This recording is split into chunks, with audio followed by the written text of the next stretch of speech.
maravilhosa graça e a incomparável paz que procede do Príncipe da Paz permaneça sobre a sua vida, meu querido irmão e minha querida irmã.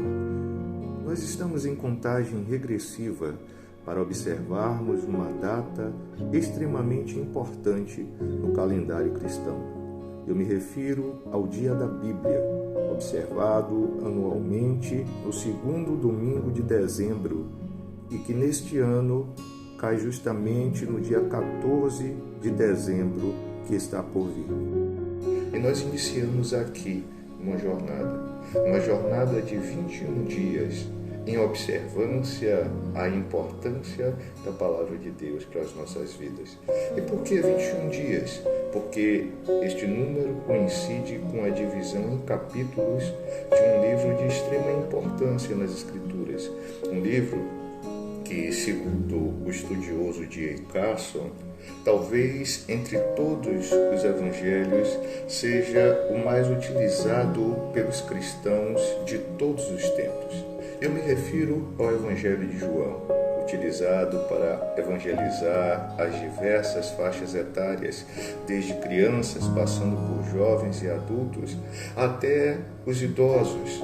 Um livro que por vezes é requerido por aqueles cristãos que já estão em vias de partir desta terra para estar com o seu Senhor, como um livro a ser lido para o fortalecimento da sua fé e um indicativo do local para onde está rumando. João é um livro especial. Entre os 4 evangelhos, ele se distancia um pouco em termos de ponto de abordagem, de estilo de escrita, enquanto Mateus, Marcos, Lucas estão ali em um mesmo ambiente em termos dos seus registros, por isso são conhecidos como sinóticos, textos lidos em conjunto, em uma visão paralela. João, embora traga em seus registros também pontos coincidentes com os outros 3 evangelhos, se concentra em um outro foco. Como disse certa vez Clemente de Alexandria, João, o último de todos, percebendo que os fatos externos já estavam expostos nos outros evangelhos canônicos, compôs um evangelho espiritual. E essa é a visão que muitos têm. João está escrevendo provavelmente entre 70 e 100 depois de Cristo, o último a registrar o ministério do Senhor Jesus aqui na terra, quando os outros evangelhos já estavam muito bem espalhados, conhecidos naquele contexto.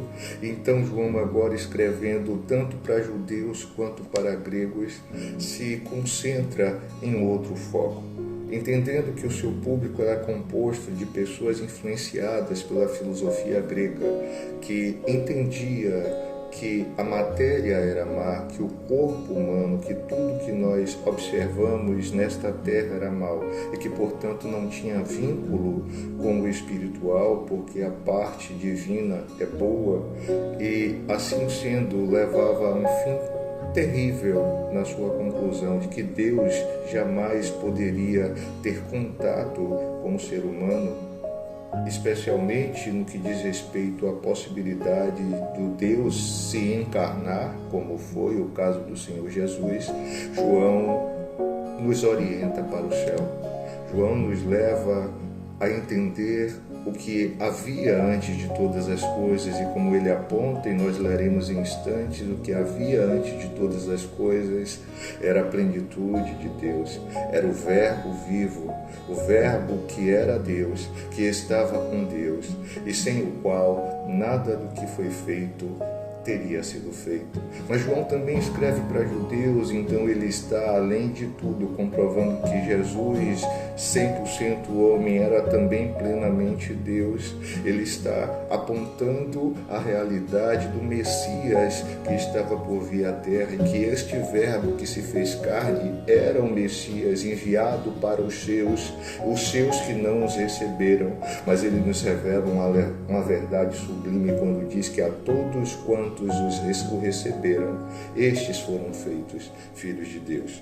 João escreve para nos demonstrar que que Jesus Cristo era o enviado do Pai, que Jesus Cristo, portador da vida eterna, veio nos ensinar justamente como obtê-la, e é o que ele afirma na sua oração ao Pai Celeste, quando no versículo 3 de João 17 ele diz: e a vida eterna é esta, que conheçam a Ti, o único Deus verdadeiro, e a Jesus Cristo, a quem enviaste. João é o Evangelho que nos leva ao céu para contemplar a sublimidade da divindade de Jesus, mas que nos traz de volta à terra junto com Ele, para contemplar o Deus que se fez homem, que se submeteu à nossa realidade, que viveu como nós, que em todas as coisas foi semelhante a nós, afora o fato de não ter pecado. Jesus é o Deus que se fez homem para anunciar a mensagem do Pai. Sofreu as dores que precisava sofrer porque estavam profetizadas acerca daquele que haveria de vir para remir a humanidade. Mas João também nos leva para o fato de que esse Jesus venceu o sofrimento, venceu a morte e agora está plenamente vivo no coração da sua igreja, que anseia, que anela por ouvir diariamente a sua palavra. Esse é o nosso convite, esta é a nossa convicção nesses 21 dias, em que estamos contando os dias para celebrar a Deus com alegria, pelo dia que reservamos no nosso calendário para engrandecer ao Senhor pela sua palavra viva, que a cada dia se renova em nossos corações.